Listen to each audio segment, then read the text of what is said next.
I'm wrestling, do not weep for me. Celebrate what I am. Celebrate what I have been. Celebrate what I represent. And celebrate the many ways I have impacted your life. I will survive this test as I have survived others. I am forever etched into the very fiber of all mankind. The world needs me. Time is on my side. History guarantees me. I am wrestling. Do not wait for me. What's up, everybody? This is your host, Ben Askren, as always, with my main man, Tommy Rowlands. We are on episode 39 of the T. Rowan Funky Show. Tommy, what's going on over there in Ohio? Nothing much, my brother. Just living the life, trying to raise a family, keep my head above water. You know what I mean? Sure. Living the dream. What about you? I'm about the same here, trying to build a business like yourself. And I like business. Working, and hopefully I'll have some news about my next fight soon, and so everything's going pretty well. There you go, man. Yeah. So you're still going to fight this year then? Yeah. More. It's been a little slower than I would have liked, but they're going to take care of me. Awesome. So let me ask you this: did you see the news about the past Olympic medalists? I sure did. My man Taimazov and Kudakov, rest in peace, both got stripped of their medals. Yeah, and so that's not what we're going to talk about this episode. We're going to hit the top 10 college wrestlers of all time, but I thought that was an interesting note with the doping thing, and these guys are real pissed or gave their blood, and those samples are going to be held on for 8 years. So 10 years. Oh, it's 10. I thought it was 8. Yeah, I was told they get held on to 10 years by someone that's in the know. Yeah, they hold on to them for 10 years. And so there's even further chances that the 08 samples could come up guilty. And I did see a note that there might be some more guilty samples that they have not released yet. Yeah, no, I think that there's probably a lot of back-end communication going on the IOC with some of these national federations, because I think the worst is not behind us yet. Sure. In terms of getting a black eye for the sport. Would you be surprised if a few of the Russians from this year were caught? This year? Yeah, I think I would. I don't know really? if I don't know if they could get clean in time. This all started going down midsummer, right? Sure. So, yeah, I could see it happen. What about you? No, I would be shocked if they took a blood and piss test. I'd be shocked if some of them aren't caught for something. I think that's how filthy it is. Yeah. Okay, and not much else going. The junior world is going on right now. We had 2 women get a bronze medal. Alexis Porter and Kayla Miracle, I believe, so that's fantastic. And then not much. Well, we got junior men's later this week, so we'll probably get to talk about that next week. Yeah, and it's just I thought it'd be interesting to see how swiftly or not swiftly the UWW would act on like the Franklin Gomez issue and some of the other, issues that could have been swiftly dealt with, and they're just. You would hope. I think they're trying to put them under the rug. I haven't heard an announcement or anything like that, but I'd like to see something done on the Franklin Gomez deal. I rewatched that flurry probably another 20 times, Ben, and it's just unbelievable. There's no fathomable way that could not be scored for Not at all. Gomez. Not at all. It's not even possible. Hey, so next year's Worlds, I just looked this up the other day, is in Paris, France, August 21st through 26th. My wife's always wanted to go to Paris. Tommy, you want to go or what? I'm down, dude. Really? I totally want to go. I got to conserve some vacation time, but I would go. Sure. It could be a rudest business trip even. Boom, right? That's right. Bam. Right off, baby. I think if there's one change I could see implemented by next year, and Ben talked about this, I would so love to see 10 weight classes. I just think that would be so much better. Would you be excited to see that? It's what's right. It's what's right. So, yeah, I'd love to see that. That would be so freaking awesome. I would be so pumped. I think we're going to have our most controversial episode. Right now? Podcast to date. Not between you and I. I just think so many people follow college wrestling and take a lot of pride in coordinating and organizing the details. Okay. Yeah. That this is going to be highly scrutinized. I don't know what your list is going to say. I don't know what your list is going to say. I don't know what, you don't know what mine's going to say. But I think, you got so many things to consider. You got the whole, some guys, a lot of the guys we're going to talk about, or some of the guys at least, didn't wrestle all 4 years because freshmen couldn't compete. You've got, do you really include the older era, Sure. Or not? You've got what's more important, titles or career record, dominance. How much weight do we put on the fact that someone, let's take T.J. Williams for example, who only wrestled 3 years. The guy's career record's outstanding. And I'm assuming he's going to be maybe, he's probably considered one of your top 10, but he was not very dominant. You're right. And so I think, other than winning all the time. Well, I just think that there's going to be a lot of scrutiny. And I think that this was way harder than the Olympic one. I would say it's way harder. I just told someone else it was way harder. So for those of you who don't know or didn't listen to a previous episode, we did a top 10. I think it was episode 36. That was our most listened to episode ever. I think 12, 13,000, somewhere in there when you include all the mediums we go through. So that was pretty good for us. So we decided to do a top 10 college. It's fun because like the top 10 ever list, these lists don't really exist, Tommy. It's kind of unfortunate, and there's definitely not as much historical data about wrestling as I would like there to be. Right. So this is fun, and I got to do some research, and I thought I knew college wrestling really well, but I definitely learned some stuff. I reached out to some people. I think I did my research because I didn't want to come up looking like a dumbass. I mean, I think I did okay, but I just think there's so many ways to look into the prism that no matter what, it's going to get scrutinized. But I think that I have some consistency in my approach. I mean, I don't think it's a bad list, but I just think there's so many ways to look at this. It's going to get talked about a lot. Sure. So I looked at, obviously, titles. You got to look at titles. I looked at win-loss record. I think that's a huge indicator. I looked at winning streaks. I think that's important because the ability to not lose is super important. I looked at dominance, like you're saying. So I think those four would probably be my main criteria. I'll tell you, like, one guy who's in my honorable mention but didn't make the list was Mark Schultz. He lost a whole bunch of matches his freshman year. Right. So, I want to say it was like 13. So that takes him off my list. So that was definitely something I looked at. So do you want to go one on down? Do you want to start with honorable mentions? How do you want to do this? I think one on down. Okay.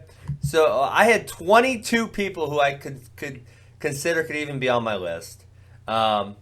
So I got 12 honorable mentions, so maybe I'll throw those in at the end. But number one is obviously the easiest one of the whole bunch, right? It's the only no-brainer. It's the only no-brainer. It's the only no-brainer. I think the rest is just going to be a dog fight debate.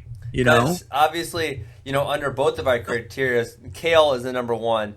And hey, Ben, before we go into that, and obviously it's Kale for both of us, but what do you think of an older wrestler? No, I say older, I say late, like let's say pre 1970. Sure. Did you look at them the same way? I didn't. I'm more skeptical. I have a couple of my honorable mention. I do have two from that era on my list, but definitely more skeptical. And even when you go into the 70s and 80s, a guy like Lee Kemp or Mark Schultz, where they start as a sophomore or junior in high school, man, that just doesn't happen these days. Wrestling is so much more technical, and it's at just such a different level that people can't start that late and be competitive. I mean, I just don't see it happening anymore. I mean, guys can start as freshmen and go and wrestle in college, but as far as, freaking Lee Kemp started as a sophomore in high school, and as a true freshman in college, he was wrestling for a national title. Like, that's amazing. It doesn't happen anymore, Yeah. So, I would say a little bit. I would say I graded a little bit for that, but definitely kind of took what these guys about for what they what were. about win percentage as opposed to dominance? Oh, I don't know which one I rate higher, but obviously both those are important. If guys are having, and that was kind of like really how I separated out a bunch of the guys in honorable mention. Some of these guys had 8, 9, 10 losses, and obviously that's not a lot for the college career. But when we're talking the top 10 ever, that is a lot. And let's see, I think we got 5 losses, 6. I'm looking at my list, 5, 6. I think 6 losses is the most on my list. Maybe not, and And that guy won 89 straight matches at the end of his career. So where'd you find all these actual stats? I told you I was Googling, I was texting people, using my resources, baby. Amazing, dude. I mean, I got a little bit of mojo with it. I struggled with not including some older guys or including them and wondering if it makes sense. I struggled with that. I also struggled with people that I know were more dominant but maybe had 7 or 8 losses. Yeah. As opposed to a guy who had 3 or 4 losses but just didn't have as wide of a gap with his opponent, other than he got his hand raised a lot. The other one, I'll tell you one thing. But Greg Jones, he only had four losses in his whole career, and obviously he crafted at the NCAAs that year that one time. But really for him, it was like there was just no great competition. I want to say he beat a guy named Ben Heiser in the NCAA finals. There was just no memorable big competition for him, and I think that hurt him a lot. When talk about Kyle Dake, he ended up pretty high on my list, and I would say without David Taylor in his career, Kyle Dake's college career has not looked on as greatly as it is with those wins over David Taylor. So I think opponents had quite a bit to do. How tough was your opposition to win those titles? Yep. Does that make sense? Yeah, no, it's just there's a lot of ways to look into the prism, and I think that Definitely. it's more prevalent in college, probably because we all have more data, more information. We intuitively follow this more closely, but it was tougher for me. I don't have as much confidence, I guess. I thought my top 10 American wrestlers ever was, you can hem and haw about it, but I was like, that's a legit good list. This list, I'm kind of like, it's my top 10, but if someone says, why'd you do that? I'm like, yeah, I struggle with that too. I think I'm going to say that a lot, if that makes sense. Yeah, definitely. Okay, now we can go. Okay, so Kale, obviously winning streak. He's got the longest one ever because he never lost. And he was super dominant too. And he beat good guy. A guy like John Trench was very good. A guy like Daniel Cormier was very good. And Brandon Eggum, World Silverman, is very good. So, he beat a high-level competition on his way to all of these titles. It wasn't like he had a bunch of guys who are no-namers. So, I think under every criteria, obviously he's number one, but under every criteria, he matches up with the best of the best. Yeah, no, he's freakish. A freakish collegiate career. He's only 2 years older than me, so I was in college 2 of his 4 years. I actually was in the tunnel warming up for the NCAA finals when he won his 4th over John Trench. So his career, to me, is extremely memorable. His dominance is very vivid in my mind. He was an undefeated 4-time NCAA wrestling champion, has not been done. He was extremely, extremely dominant. Yeah, there wasn't even a lot of matches in his career that were ones that could have went either way. Right? Yeah. There's barely any. No. A couple his freshman year, and that's it. Yeah, he pinned 40% of his opponents. He probably, either him or Logan Stieber, I think, have the most back points in the history of wrestling. Really? I would say so, yeah. I think you're up there, to be honest, Ben. Well, but I got too many pins to be in that. That's what I was going to say. I think what kept you out was the pins. Well, I'd say David Taylor would be really high in that category. He would be high, too, yeah. So many tilts and crab ride stuff. But, yeah, he's the only obvious one for me, and then it gets pretty interesting after that. It gets really interesting. So, 2. Let's go. You want odds or evens like we did last time? I'll go with evens. Okay, you got evens. So then you're up on number 2. Okay, this was tough. Every single one after this was tough, but I'm going with Dan Gable. Was undefeated all the way until his last wrestling match, one of the most tragic and most amazing upsets in the history of wrestling. Dan Gable was just as dominant, if not more dominant, than Cael Sanderson. I'll take away the loss. He pinned 75% of his opponents. So he was 94-1 with 71 pins. And I give him the nod. As dominant as he was, he didn't have the opportunity to wrestle as a freshman, unfortunately, even though it's out of his control. That's a knock. He wrestled in an earlier era. But I think, his level of dominance, besides the loss, if he had won that match, you could argue that he had a better career than Sanderson. I probably still wouldn't have given it to him, but if he was 95-0 with 71 pins and 3 NCAA titles, I mean, that's hard to argue. So, anyways, that being said, I went with Gable for number 2. I got your back. I also had Dan Gable at number 2. I just want to add a few statistics in there. I think the one that put me over the edge, obviously, was the dominance, like you're talking about. I mean, if we're going to do seasons at some point, he definitely had arguably the best. I think his junior was arguably the best NCAA season ever by anybody. I want to say he pinned 90% of the people. So something just completely ridiculous, right? And then the other thing is that he did win Midlands as did they call it red shirts at that time? I don't even know what they called the him. year where he couldn't compete. He did win Midlands and he beat the NCAA champion, I believe. So I didn't even know that. That's cool. So so it puts him up there. Would he have won it that year? Obviously we can't say it for sure, but there's definitely a good chance he would have won it. And obviously the rest of his career is outstanding. So I think Gable number 2 for sure. Absolutely, good stuff. All right, number 3. So my old guys come back to back. I got Dude, we might end up with the. I can't believe in the hardest list we might have the same top 4. Oh my God, you got Yoho Utaka. Utaki. Is that how you say it? Utaki? They called him Yojo, but Tadaki Hato's a high guy. I think it's Utaki, but yeah, I went with him. I did too. No losses, and then the thing that put it over the edge for me, and I know we're not counting international results. This is a college only, but he won an Olympic gold medal after his junior year of college. So that that just shows the level he was on, and like you say, there's not a lot of statistics or video from that era.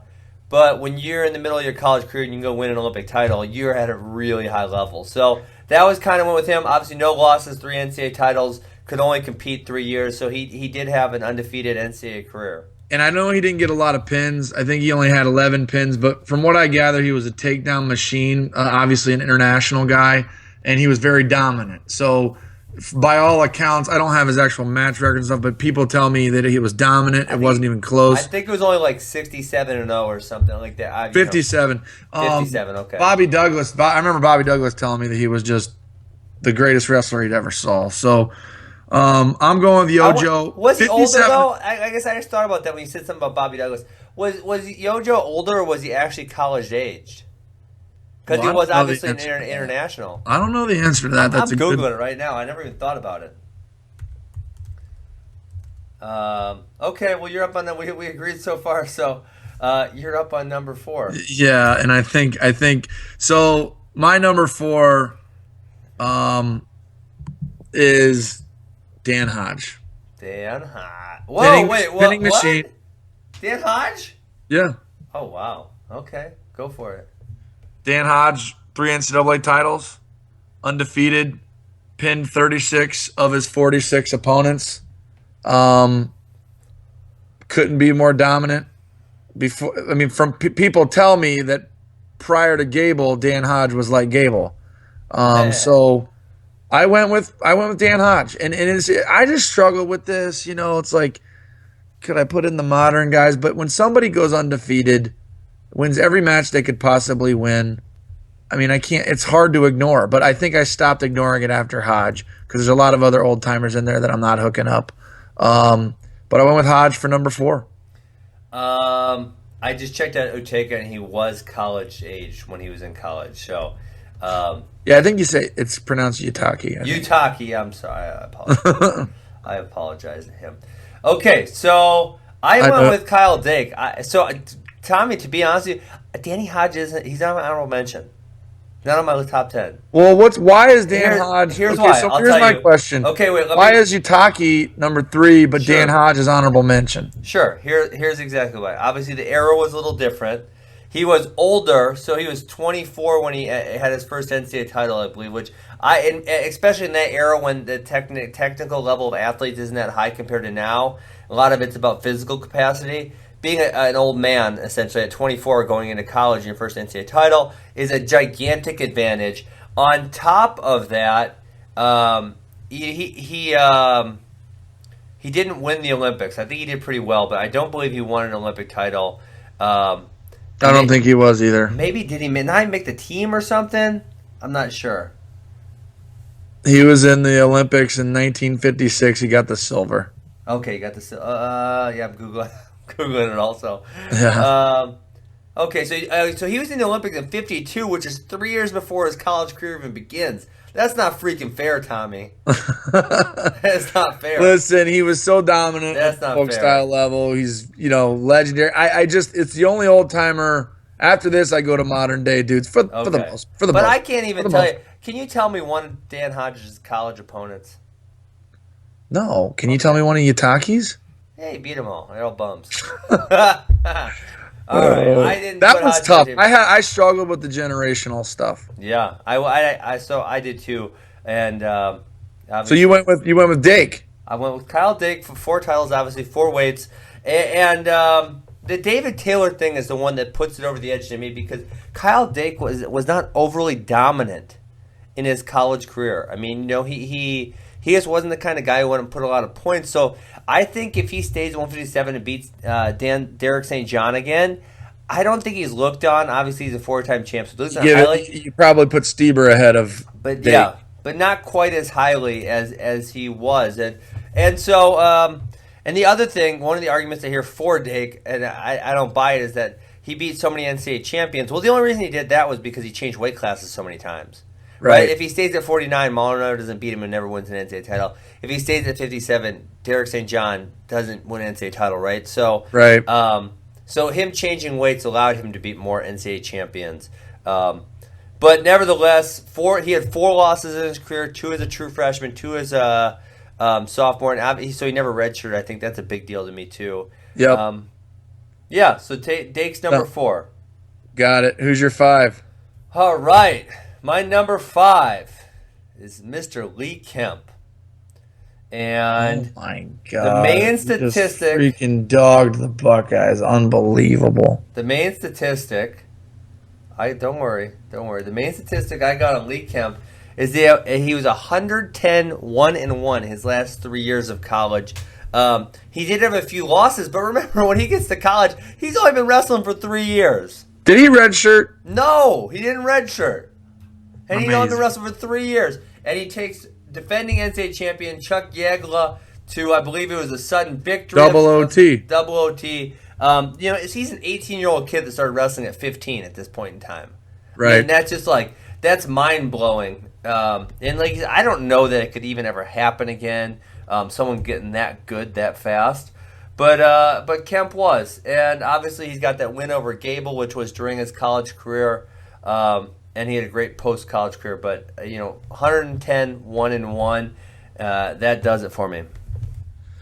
Well, I can't argue with that other than I just, with the generational thing. I've got Mr. Dake at number 5. Oh. And let me just talk about him. I mean, he's no red shirt, 4 weight classes, intentionally. I don't care what anybody says. He intentionally went up to wrestle Taylor. He could have went 57.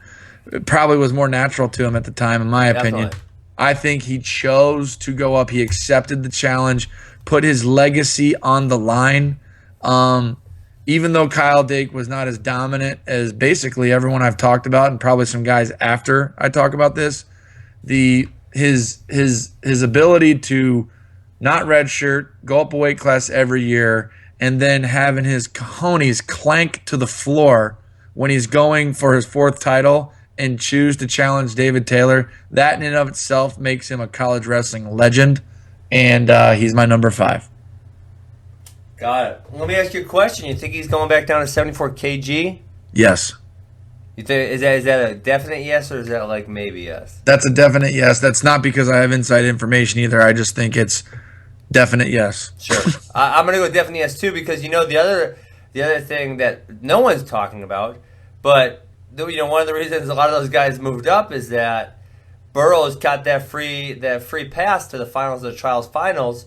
Obviously, he does not have that this year, but Jaden Cox will have that. Right? Jaden Cox won a medal, so he's going to get a free pass all the way to the trials. No, I think he's going back down.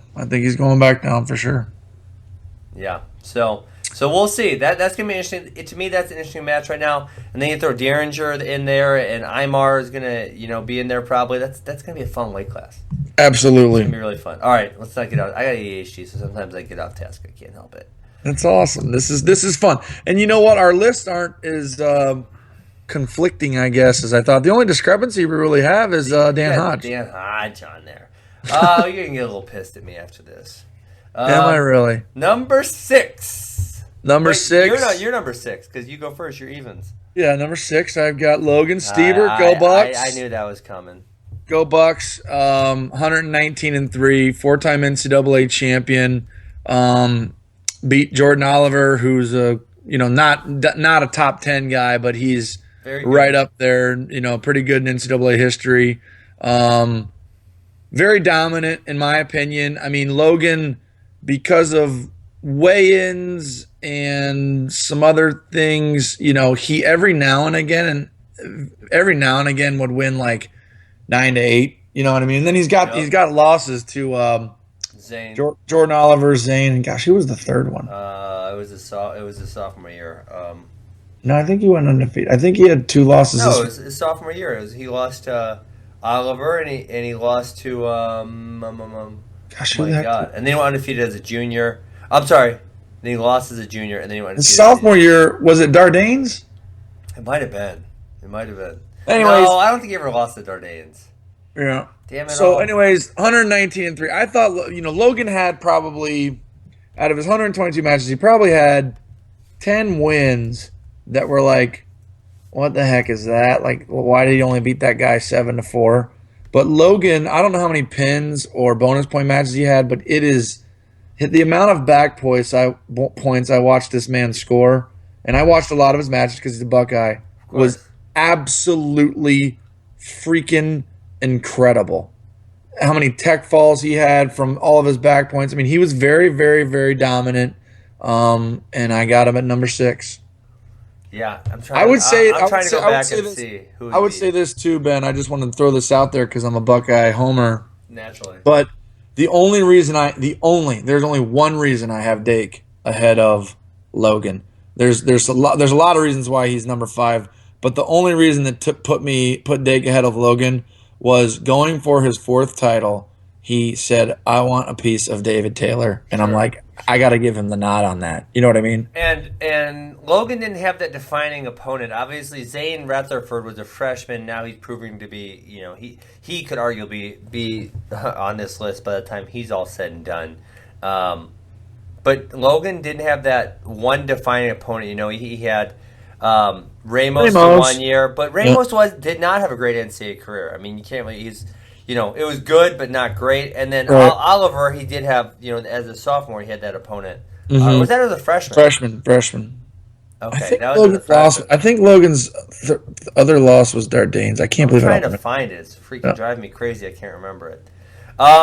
Okay, and Logan Stieber ends up lower on my list. You're going to be pissed at me for saying this, but here's why. He wrestled, I don't know if you remember this, he wrestled as a true freshman. Of course I remember it. He lost 3 times in one day at the Las Vegas Invitational, hurt himself, and then pulled himself into red shirt. And for me, when I'm looking at like the next guy I'm going to talk about on my list, a lot of these guys did wrestle as true freshmen. And so, if Logan Stieber wrestles that year, finishes that year, if he has 3 losses already, and we got Matt McDonough, who was very strong at that time, and a few other guys he would have had to compete against and beat. I don't know that he wins the title. Can he win the title that year? Yes, 100%. He can definitely win the title. But does he win the title as a true freshman, which he was going to wrestle until he got hurt? Well, Kale lost to Paul Jen as a red shirt. But Kale never came out. He didn't come out and wrestle in the real stuff, and he stayed in red shirt, so that get washed away. But I mean, Stieber was competing, and then he got lucky enough to end up under that minimum match rule, whatever that is, that I can't remember exactly what it is. But like I said, like the next guy, number 6 on my list is Lincoln McElravy. He wrestled as a true freshman, and 2 of his 3 losses in college were as a true freshman. And so Stieber losing those 3 matches, which then I think they got washed away because that became a red shirt. Yeah. So those losses get washed away, but that puts him at 6 losses. Plus, he's only in December at that point. So I think that brings Logan Stieber down a few more spots on my list. It would be interesting to see what happened. Then then I'm cheering for Logan, but that takedown in the NCAA finals against Jordan Oliver is very questionable. Very There's a lot of questionable. questionable calls in wrestling, man. It is That what one was though. it's in the I don't books. like Oliver at all, but that It's was in the books, baby. It's in the books. Listen, if that was against your guy, you would have been freaking It's pissed. in the books, Would dude. you have been pissed or not? I'd be pissed. It's in the books. I don't know. It's in the books. What do you want me to do? Listen, dude. I'm going through his list, and I cannot figure out who else he lost to. I think it's Dardanes. I thought he had a really close one, but beat Dardanes. But No, I think it was Dardanes. I think it was Dardanes that got hey, listen. You know what's funny? On Ohio State's website, that's where I'm at right now, scrolling through this information. They even count. And in his sophomore year, they say his career record is 65-5. So they're even counting those losses from his freshman year against him. And then up higher on the page, they wash those back away. There you go. So okay, so my number 6 is Lincoln McElravy. Comes out of red shirt status, loses a couple matches. Then he goes on a run, wins the NCAA title, wins it against a sophomore. And then he lost to Steve Marinetti in the NCAA finals. Mm-hmm. And then comes back and beats Bono as a senior. And Bono was a very solid wrestler, obviously. So he's 98-3 in his career. He had a large amount of consecutive wins there between the time he lost as a freshman, and then when he lost the NCAA finals as a junior. I can't remember what it was, but it was quite a few. Very dominant.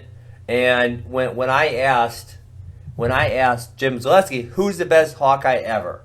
Who is it? When did you ask Jim Zaleski this? I was texting him because there was some information I couldn't find. I couldn't find Jim's. How do you know Jim Zaleski? I thought everyone that has an Iowa pass hates you. No, Jim loves me, man. Well, let's see. I'll just tell you, the first time I met Jim. I like Jim Zaleski. He's After great. my senior year, we go back to the hotel. We took third at the NCAAs, and there's a huge. We had a little after party, Missouri, and freaking stupid Minnesota won, right? And they're having a big party, so whatever. We'll go have the party. I like Cole Conrad; he's my buddy. And there's a bunch of wrestling teams all staying in the same hotel, obviously. And Jim Zaleski's there, and I never really talked to him before this, right? And he comes up to me, and goes, "I got you by 2." I'm like, "The hell are you talking about?" He goes, "You only have 87 straight wins. I got 89." I'm like, well, "I'm about to pin you for 88, sucker." So we started chatting.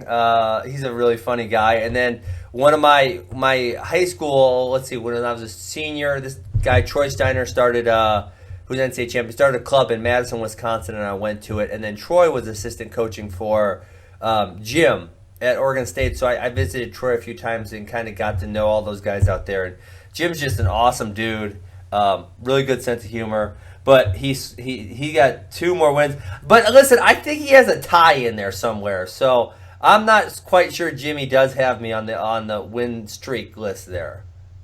That's great. It's the unbeaten streak, not the win streak. And that's why I think John Smith has an unbeaten streak, not a win streak. Right.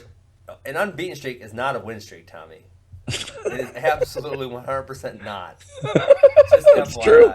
I got your back on that. Okay. I got your back. So I was texting back and forth with Jim, trying to get some answers on TJ Williams, because so I have, like I said, I narrowed it down to 23, right? Right. And I have, of my top 23, 1, 2, 3, 4, 5, 6 of the top 23 are Iowa guys.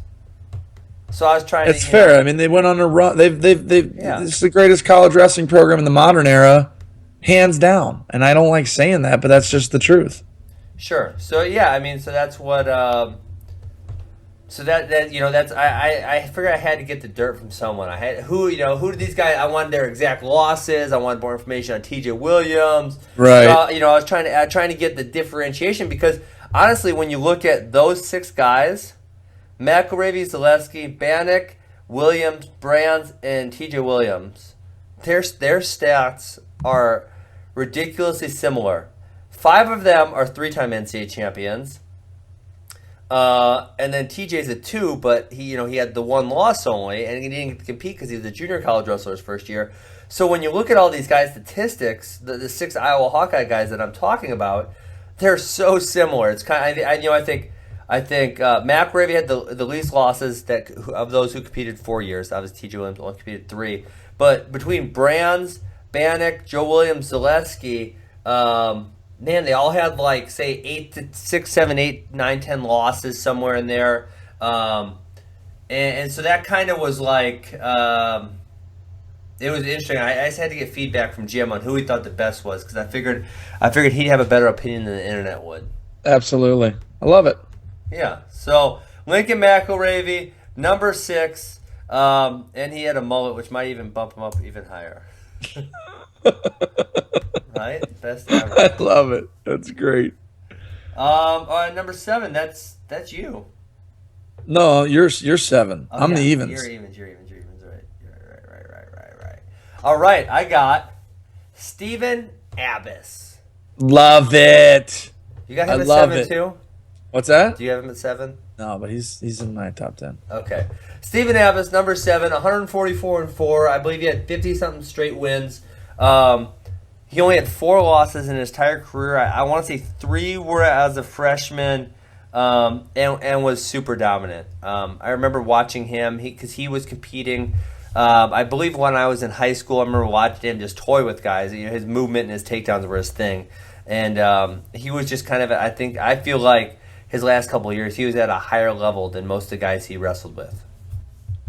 Okay, so Stephen Abbas is not my number 7, but I'm going to tell you something, Ben. What's that? And I've never said this on our podcast. Sure. Stephen Abbas is my favorite wrestler of all time. Whoa!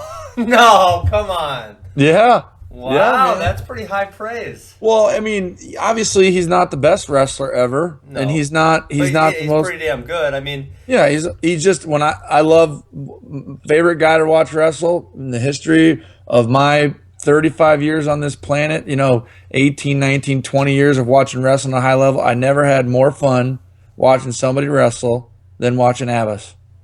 yeah, that's Favorite wrestler. Who's yours?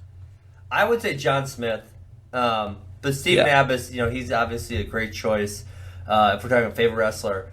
And Abbas, I want to say, I think it would have been John Smith too for me, but I'm thinking like when Abbas was warming up, I'm like, I can't wait. I just can't wait to watch this guy wrestle. You know what I mean? It's just Sure. because it was in live. It was like live for me. It was just awesome. Yeah, and I can't remember for a fact, but I swear one of his 4 losses was because he bumped up and tried to take out Eric Guerrero. He did. Yeah, that's one of them. That's one of them. Right? Okay, so I wasn't crazy. What I love about Abbas, he's just a straight gunslinger, man. He Yes. just he just like, here's the deck of cards, I'm throwing them in the air and I'm gonna win.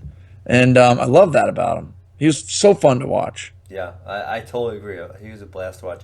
I'm trying to remember. I watched some match. I was doing most of my research when I was on the way to Kansas City.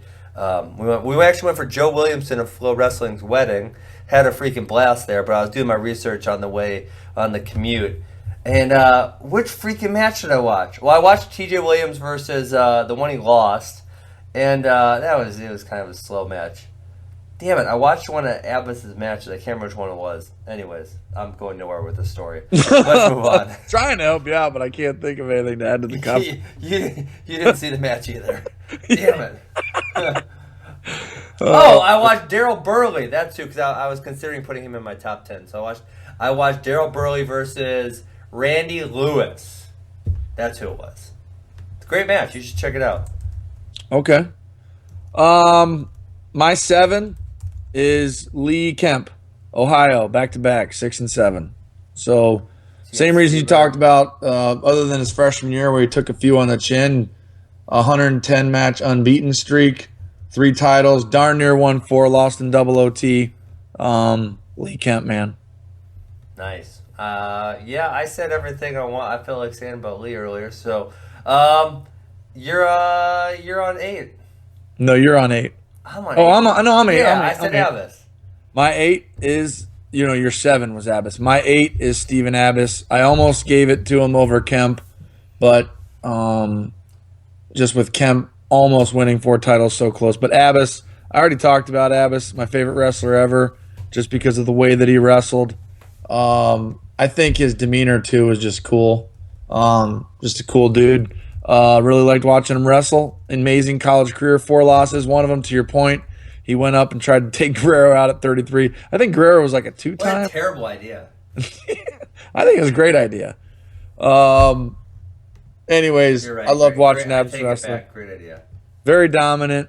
Very dominant. Always in control. He had a goofy NCAA final against Strip Matter, who he had beaten by like 11 during the year. He had a couple goofy matches, but for the most part, Abbas was just incredible. He's my 8. All right. You know who he lost to as a freshman? Who's that? I was asking you if you knew. No, I don't. I know he got 4th. He lost to Eric Jurgens, 11-8.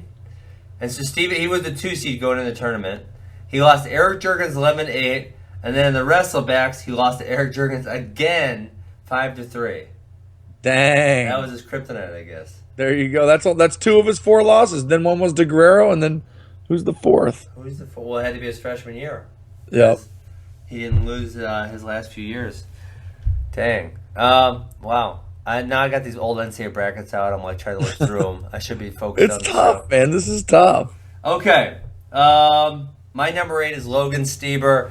The reason for me that he was not as high is because of that freshman year. And when you consider, a guy like Lee Kemp wrestled that year, made the NCAA finals. McElravy won the NCAA title that year. So when obviously Uteka did, Dake did. So when you consider that, I just had to move him down a few spots because of that loss. Another thing, he did lose as a junior to Zane Rutherford. He did come back and avenge that twice, and now Zane's looking to be pretty freaking amazing himself. But I still think, like for Ed Ruth losing his senior year to Gabe Dean, as good as Gabe Dean now is, Gabe Dean was a freshman.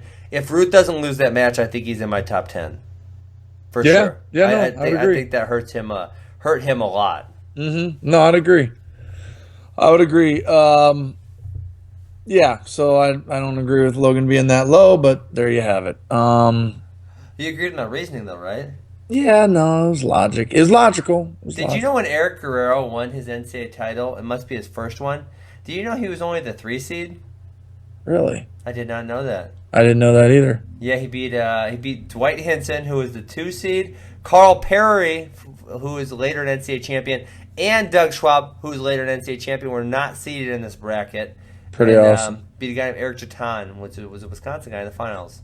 You know, one of the better NCAA finals I've ever watched was Schwab versus Leitner. You remember that one? Yeah, that was. I was in high school. It's a great match. That's about that's right up there. That's top 10 favorite college wrestling matches I've ever watched. I would be too uninformed about anything prior to say 1998 to make a list of top matches.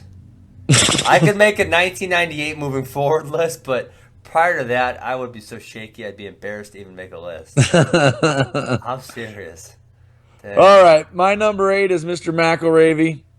Okay, so I had him at 6, you had him at 8. That's not Yeah. too far off. You know, he came out of red shirt, took a title, and then, he kept on keeping on and went 96-3 in his collegiate career. Not dominant in terms of pins or bonus points, at least from what I gather, but always in control, if that makes sense. Yeah, that's yep, He right. wasn't squeaking them out. And then he had the heartbreaker to Marionetti. But great career. You know, I contemplating putting him ahead of Abbas. And maybe, in fact, the reason I put Abbas ahead of Herbert is because, McElravy is my favorite wrestler ever. You're not forced yet when you're number 10, are you? No, I'm not. Jake's not in my top 10. I don't know why. Hey, so the thing about McElravy, too, is he had, I would say, you said best NCAA matches. His match against Steven's brother, Jerry, I think that's in your all-time greatest, right? Yeah, and I would say Marionetti's win over McElravy is in my all-time greatest, Dang. too. Yeah, McElravy's in 2 of my top 10 all-time. Number 1 is Ironside versus Collat in the All-Star meet. Really? So everyone says dude. that, but it's like, I don't know. It's good, but it's not like the McElravy Abbas. To me, I'll take McElravy Abbas over Guerrero versus Ironside anytime. I mean, Ironside versus Collat was... Ironside versus Colette, sorry. I mean, Colette didn't even break, in my opinion. He just got slightly tuckered out in the last 30 seconds. And these guys were just coming at each other. So I was so impressed with the action.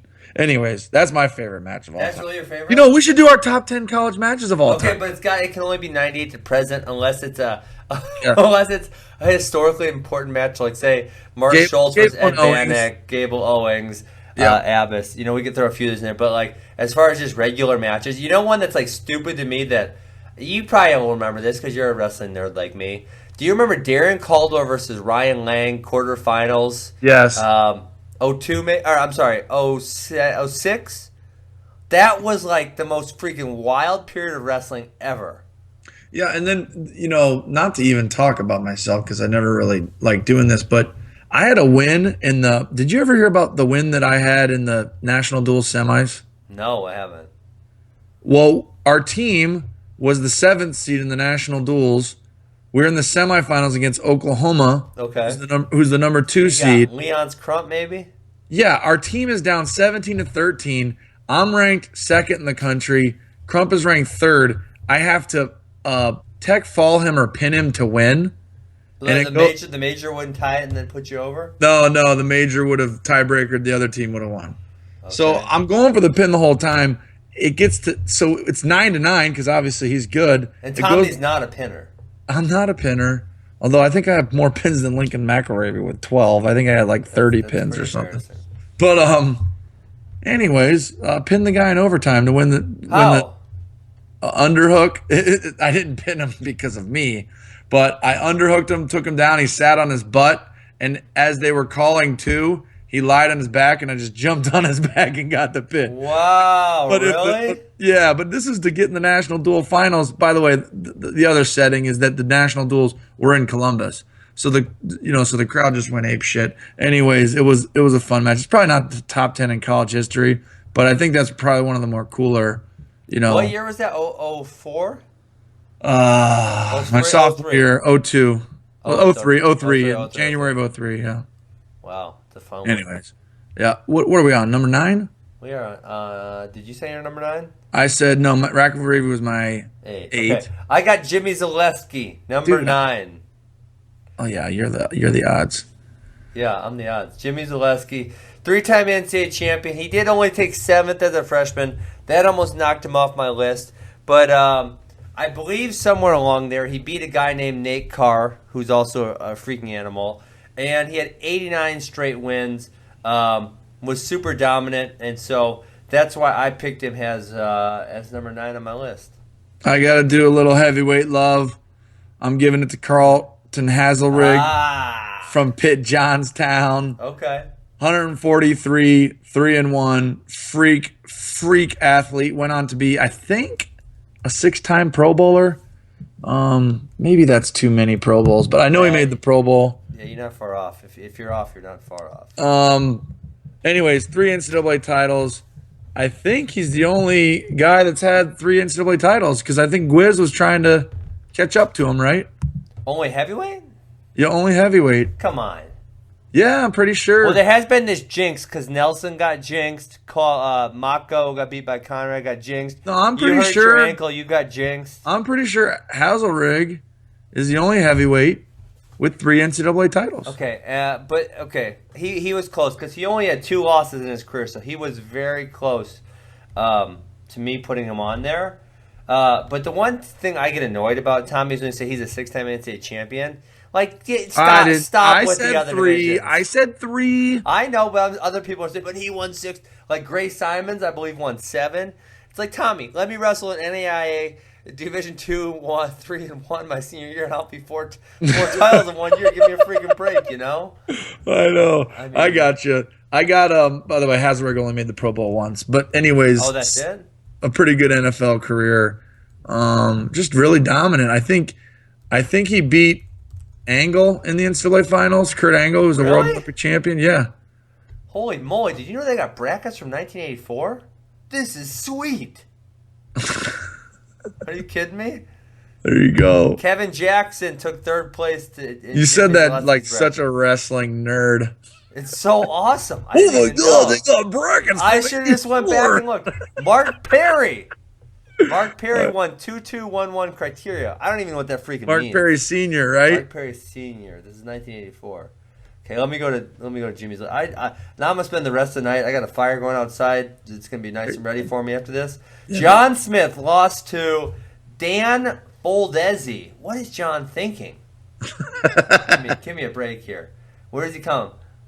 Where did John Smith? He get knocked. He didn't even All-American. Oh, this is one of those follow the leader gimmicks. There you go. Did you know that? No. John W. Smith doesn't even All-American. Hey, Dubs. What in the world? It's a follow the leader. Follow the leader is ridiculous. Just like this NCAA wrestling crap or NCAA Olympics. Follow the leader. Give me a freaking break. That is not a proper way to bracket someone. Let me tell you. Okay, hold on. I'm getting to Jimmy Zaleski. I'm going to Jesse Reyes, 19-11 over a guy named John Orr. I bet that would be a fun match to watch. Yeah. 19-11 the NCAA Finals. Wow. Jesse Reyes putting up some points. 16-7, 17-5. Lots of inside trips for Jesse. He was a beast there, right? Yeah, absolutely. All right. I'm almost, Kenny Monday, NCAA champion, 1984. 1984 was a good year for these guys. Yep. All right, Jim Zaleski. Let's see. Beats Johnny Johnson. Fall over. He did not wrestle. Kevin Jackson lost in the quarters to a guy named Mark Schmitz from Wisconsin. Boom. Boom. All right. I'm sorry. I got ADHD. I apologize. It's all to the right. audience. Am I 10 or are you 10? We're on 10, right? Yeah, we're evens. You're up. So my number 10 is TJ Williams. Ooh, really? Yeah, he was not dominant in terms of score. I do think he was in control a lot. Unfortunately, he was in control a lot in 1-point matches. But, when I watched, he wrestled when I was in college, and he just won all the time. Sure. Other than he lost to Larry Quizzle from Boise State. That's a trivia question. I watched that match, and TJ said, I actually did a camp with TJ this summer, and he said it was a very questionable match. I watched the match, Tommy. I mean, it's slow. Not much is going on, but I didn't see anything very questionable. Yeah. I mean, I don't know what part he was talking about because I didn't watch it with him. But, yeah, I'm not really sure what he was talking about there. So he's my 10. I got to be honest, Ben. You were very close to being in my top 10. So I got to give you some credit. You let me down, Tommy. I thought when I started, I thought you were going to be in my top 10. It wasn't the cards. Hey, but I got us. Ben, 4-time NCAA finalist, one of the longest win streaks in college wrestling history. I think you had almost 100 pins. 91. You, Gene Mills, and Wade Schallis were kind of in like a bucket together. Sure. And I didn't know how to decide who had a more dominant career between the three of you. Did you know Wade Schallis was ineligible as a senior? You kidding me? No, he would have won another title.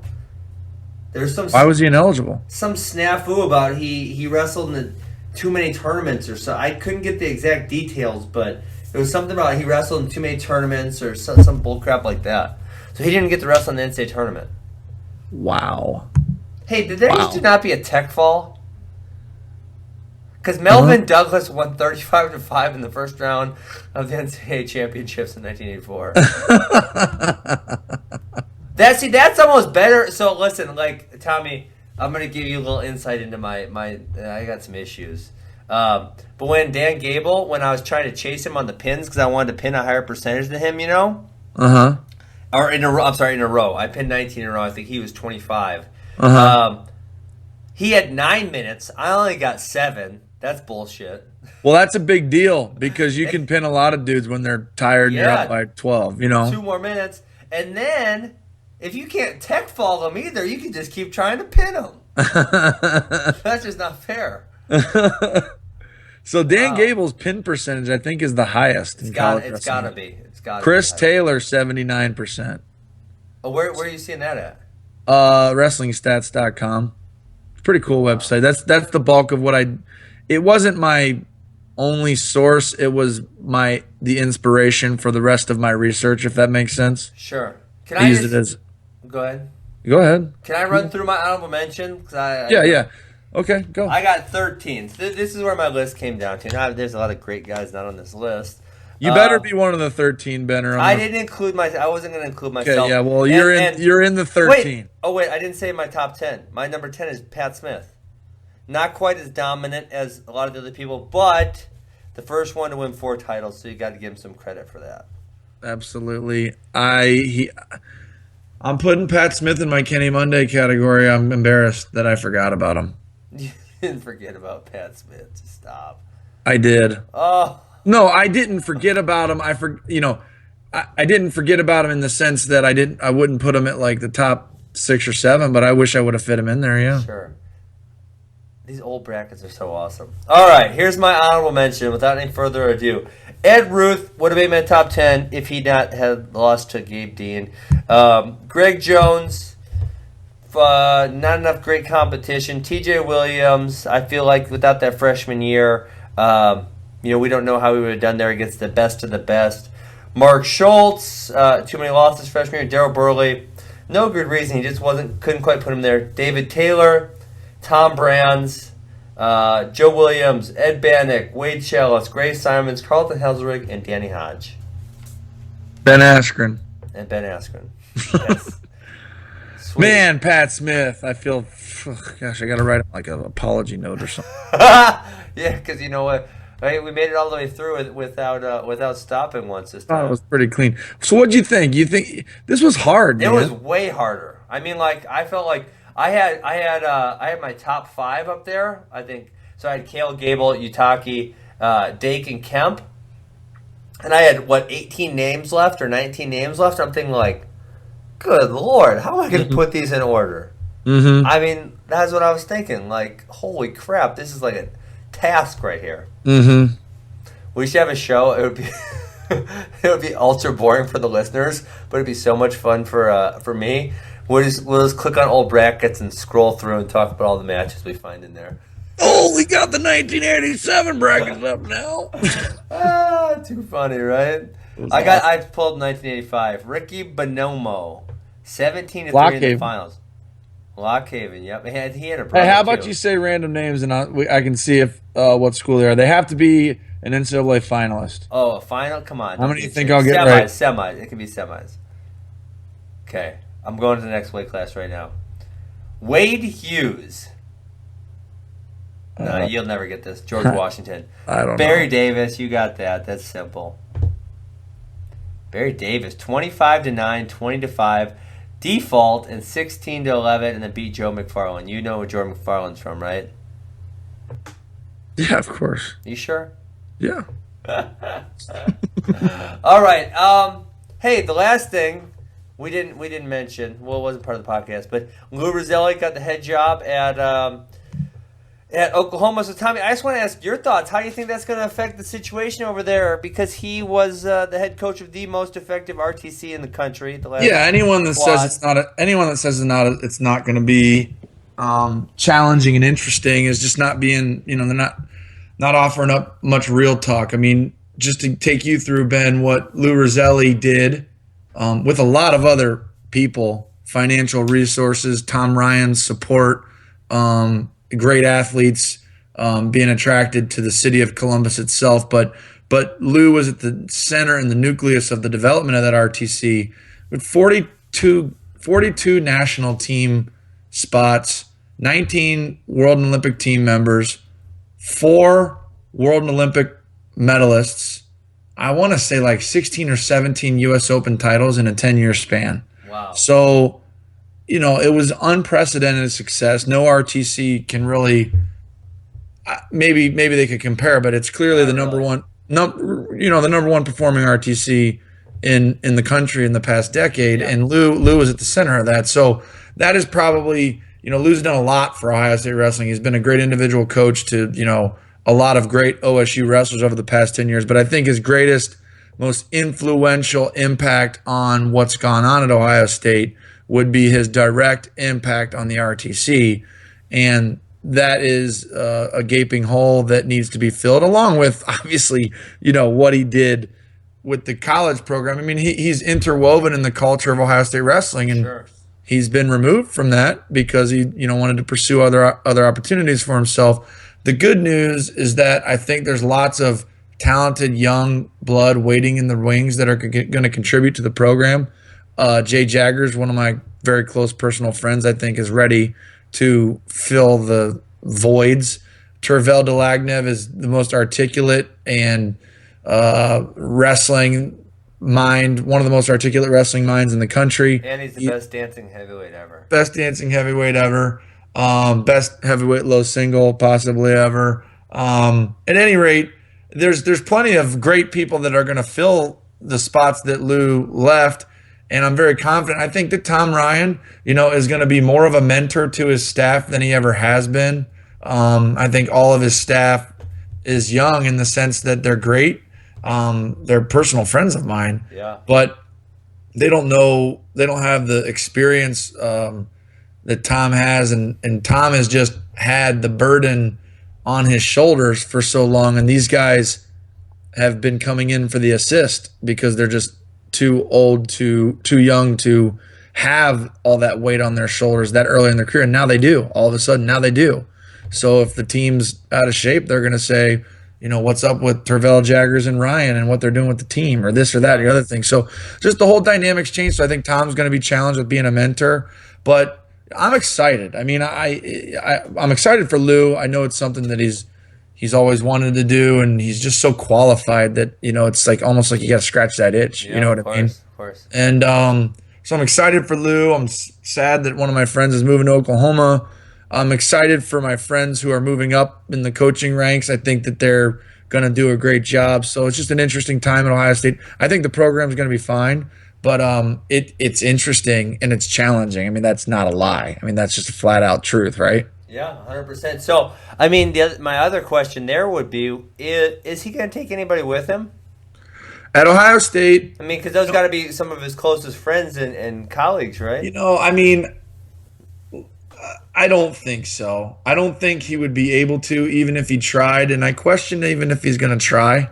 Yeah. I mean, he's leaving Ohio State on such good terms. Not that it would be bad or ill-willed if he said, hey, Jay, come be my head assistant, or Logan, you should move to Oklahoma and let me train you for the Olympics. I mean, maybe those conversations have happened in a casual way. I mean, I couldn't see those two leaving, but maybe like a J.D. Bergman, right? Come be my upper weights coach, or someone to that effect. I don't think Lou is motivated to do that. But it is what it is. I don't think anyone would be offended if it did happen. I think he's got a good plan. I mean, he's shared with me some things that he wants to do at Oklahoma, and I'm hoping that he can come on the podcast and he can say those things. I'm certainly not going to repeat them.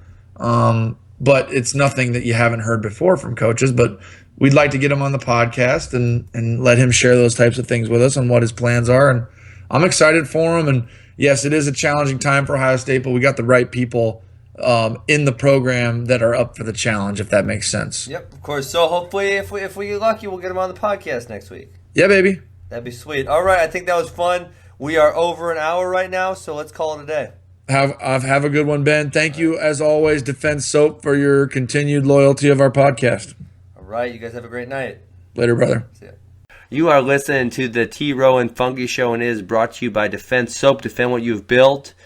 Tommy, I got to say, I tried these products. He shipped me a box. I love them. I've had, if you know me, I've had ringworm issues for a long time. So I'm looking forward to putting these in my repertoire and hoping the ringworm does not come back ever. No doubt, Ben. And to top that off, the company was created by wrestlers. Guy Seiko wrestled at Cleveland State University. His son was an All-American in Virginia, so these people really get it. They know what the wrestling community needs.